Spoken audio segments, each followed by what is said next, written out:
I think that once again, the Muslim Brotherhood are just showing us how pragmatic they are.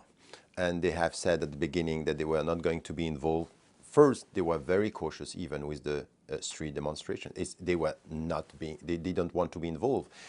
The young generation of the Muslim Brotherhood pushed the old generation and the leaders to be involved more. So they started to be involved. And they started also in a very pragmatic way to deal with the army, which was not at all the hopes of the young generation. The young generation was saying, we don't want the army and we don't want the dictator. We don't want Mubarak and we don't want the army, and it has to be a democratic process.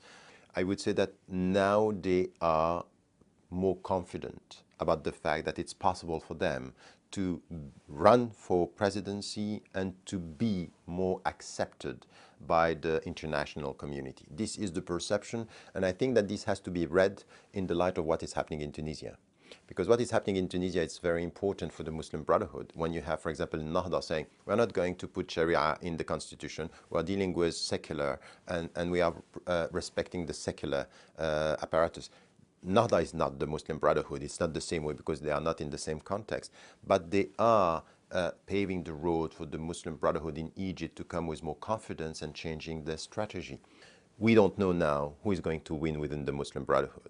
So there are tensions and they are exposed now. With this decision, they have no choice but to show us, are they going to open up towards the secularists and the people who are not religious and the Coptic at the same time? Or are they going to say, okay, now we have power and we go alone?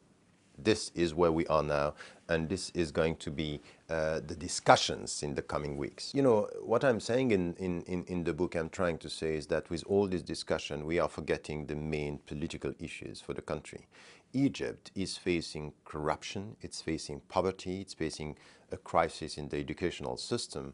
And it's true that the Muslim Brotherhood, as all the Islamists and the reformist Islamists, the legalists, so to speak, were very much involved at the grassroots, as, you know, doing what the state was not doing. That's fine when you are in the opposition. But when you are running the country, it's something else. You need to come with a social policy, and you need to come with something which is putting the priorities right, which is not happening in their discourse now. They are using the religious legitimacy to say, okay, we were in the opposition, and we are coming with this historical legitimacy as the opponent to the dictators. That's fine as the symbol. That's not the right way as the political substance. And this is what I'm trying to say in the book. If we don't come to this, which is the economic policy, educational policy, cultural policy, and to deal with the people and to speak about what it means to be really autonomous in the region and the relationship between Egypt and the other countries in the region, if we don't come to this, we are going to miss the point. So it could be a democratic process, which is not a complete process of democratization, or we end up with a democracy under control. And this is the worst that could happen with all the hope that we had in the recent past.